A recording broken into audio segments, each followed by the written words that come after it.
नबीयुल मतीनुल करीम व अला ज़ालिका लमिनश शाहिदीन वश्शाकिरीन वल्हम्दुलिल्लाहि रब्बिल आलमीन। एक मरतबा प्यारे आका सल्लल्लाहु अलैहि वसल्लम की बारगाह में दुरूद शरीफ पढ़ें। अल्लाहु रब्बु मुहम्मदिन सल्लल्लाहु अलैहि वसल्लम नहनु इबादु मुहम्मदिन सल्लल्लाहु अलैहि वसल्लम।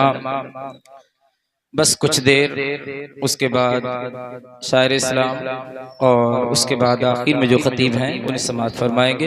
एक मरतबा और दुरूद शरीफ पढ़े। अल्लाहु रब्बु मुहम्मदिन सल्लल्लाहु अलैहि वसल्लम नहनु इबादु मुहम्मदिन सल्लल्लाहु अलैहि वसल्लम। मैंने कुरान मुक़द्दस की जो आयत करीमा पढ़ी, अल्लाह रब्बुल इज़्ज़त इरशाद फरमाता है, बेशक वो कि जिन्होंने कहा अल्लाह हमारा रब है, फिर उसी पर वो कायम रहे, अनकरीब यानी अल्लाह उन पर रहमत के फरिश्ते नासिल फरमाएगा। और फरमाता ला तखाफू वला तहज़नू, यानी कोई गम ना करो, कोई किसी से खौफ ना रखो, कोई गम ना करो। व अबशरू, और खुशखबरी सुना दो उस जन्नत की जिसका तुमसे वादा किया गया है। अल्लाह रब्बुल इज़्ज़त ने यहाँ पर ईमान लाने के बाद इरशाद फरमाया कि तुम मस्तकामो, इस्तकामत पजीर रहना, यानी जिस कलमे को हमने पढ़ा उसी कलमे पर मजबूती के साथ मरते दम तक कायम रहना। इस्तकामत इसको कहते हैं। आज के इस पुरफितन दौर में अगर हम देखें तो चार जाने न जाने कितने फितने उठ रहे हैं, अल्लाह ही बेहतर जानता है। लेकिन हजार बार शुक्र है उस रब का कि अल्लाह रब्बुल इज़्ज़त ने हम सबको ऐसे आलिम बाअमल मुफ्ती नबील, अपने वक्त के मुजद्दिद आज़म इमाम अहले सुन्नत फादिल बरेलवी का पैरोकार बनाया है। आज बहुत सारे इस तरीके के लोग भी जमाने में मौजूद हैं कि अगर उनको देखा जाए तो एक जानिब एक तबका ऐसा है जो सहाबा की शान में गुस्ताखियां करता दिखाई देता है, और एक तबका वो है जो अहले बैते पाक की शान में गुस्ताखियां करता दिखाई देता है। लेकिन कुर्बान जाओ, इमाम अहले सुन्नत ने दोनों से हटकर बीच का एक रास्ता इरशाद फरमाया और इरशाद फरमाते हैं, अहले सुन्नत का है बेड़ा पार, असहाबे हुजूर नज्म है और नाव है इतरत रसूलुल्लाह की।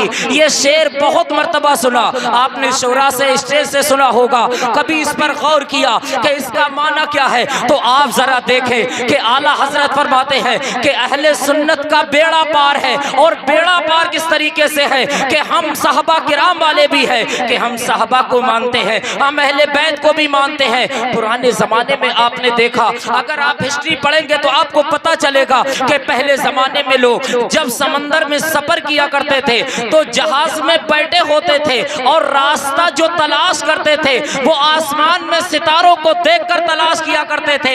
लेकिन आला हजरत फरमाते हैं कि हमारा मामला यह है कि अहले सुन्नत का बेड़ा है पार, यानी अहले सुन्नत का बेड़ा पार है। किस लिए? कि हम असहाबे हुजूर यानी सहाबाए किराम के मानने वाले हैं, वो हमारे लिए सितारों की मानिंद हैं। और हम अहले बैते पाक को मानने वाले हैं, वो हमारे लिए कश्ती की मानिंद है। इंशाअल्लाह अहले सुन्नत वल जमात अहले बैते पाक की कश्ती में सवार है और सहाबा को देखकर चलने वाली है। इंशाअल्लाह क़यामत तक वो गुमराह नहीं हो सकती है।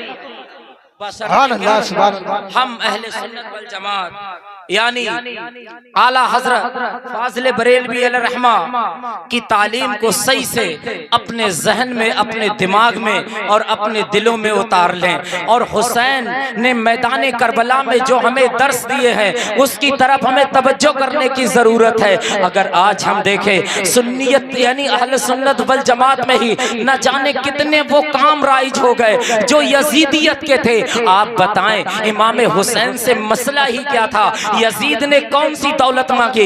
यजीद ने सिर्फ एक बात कही थी कि मेरे हाथ पर बैत कर लो, यानी मुझे खलीफा तस्लीम कर लो, मुझे अमीर तस्लीम कर लो, मुझे अपना पेशवा तस्लीम कर लो, मुझे अपना इमाम मान लो। लेकिन इमाम अहले सुन्नत यानी इमाम अली मकाम ने मना फरमा दिया कि हम तुझे ऐसा नहीं मान सकते। मदीना शरीफ में बैत की डिमांड की गई, आपने वहां से मना कर दिया। मक्का शरीफ जा पहुंचे, मक्का से करबला तक का सफर। लेकिन जरा यजीद के कारनामे देखे तो आपको पता लगेगा वो शरीयत ताहिरा के खिलाफ चलने वाला था, वो प्यारे आका की सुन्नत को मिटाने वाला था, वो कुत्तों की लड़ाइयाँ कराता, बंदरों के साथ लड़ाता, वो शराबी था, उसके ताल्लुक से किताबों में आता है कि वो जानी था।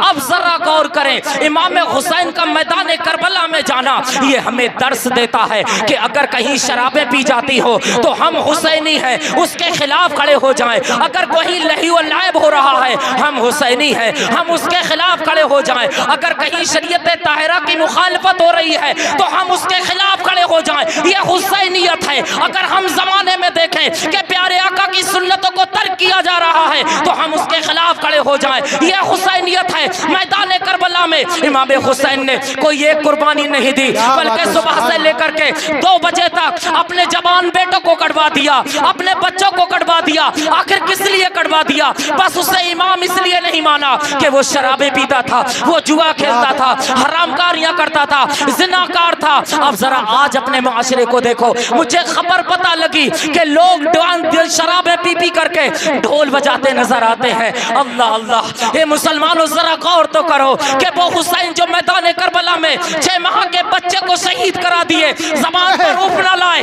आखिर किसके लिए? सिर्फ इसलिए कि उसकी बैत नहीं करनी जो शराबें पी रहा है, उसकी बैत नहीं करनी जो हरामकारियां कर रहा है। ये मुसलमानों, हम अगर सही मानों में सच्चे हुसैनी होना चाहते हैं तो हमें हुसैन का किरदार अपनाने की जरूरत है, और जिन जिन चीजों को शरीयत ने मना फरमाया है उन्हें छोड़ देने की जरूरत है। बेशक दारे तकबीर, दारे रिसालत, बस लगे आला हजरत जिक्र शहीद आजम हजरत अल्लामा मुफ्ती जावेद अहमद शाही किबला सरजमीन अलीगंज का सुन्नी मुसलमान दारे हैदरी। आज के इस दौर में हमें जरूरत है हुसैनी किरदार को लोगों के सामने लाने की। इमाम हुसैन ने मैदान करबला में एक बात और बताई थी। आज के इस दौर में हम हुसैनी का नाम, हुसैन का नारा लगाते हैं, लेकिन हमारे अंदर वो हुसैनियत नजर आनी चाहिए। हक के साथ हो तो कायम हो जाओ। और मैदान करबला में इमाम हुसैन ने डट करके ये बता दिया कि तादाद से कुछ नहीं होता, जो हक पर है हम उसकी पैरवी करेंगे। अगर किसी के साथ 22,000 का लश्कर हो तो वो हक पर नहीं होता, जो हक पर है अगर वो 72 है तो उसकी पैरवी की जाएगी। आज देख ले कि 1400 साल गुजरने वाले हैं, हर गली कूचे में इमाम हुसैन का नाम जिंदा है, यजीद का नाम मिट गया। आप समझ ले कि अगर दुनिया में हक के पैरोकार रहेंगे तो दुनिया में भी सर बुलंद रहेंगे और आखिरत में भी सर बुलंद रहेंगे। अगर गलत का पैरोकार करेंगे, अगर गलत के पीछे चलेंगे तो यजीद खाइब व खासिर हुआ था, इसलिए कि वो गलत था। तो अल्लाह के बंदो, हमें और आपको आज के इस दौर में जरूरत इस बात की है कि हम सब मिल करके अहद इस बात का कर लें कि जो हुसैन को पसंद है वो हमें पसंद है, जो हुसैन को ना पसंद है वो हमें ना पसंद है। वमा अलैना इल्लल बलाग। अस्सलामु अलैकुम व रहमतुल्लाहि व बरकातहू। सुभान अल्लाह।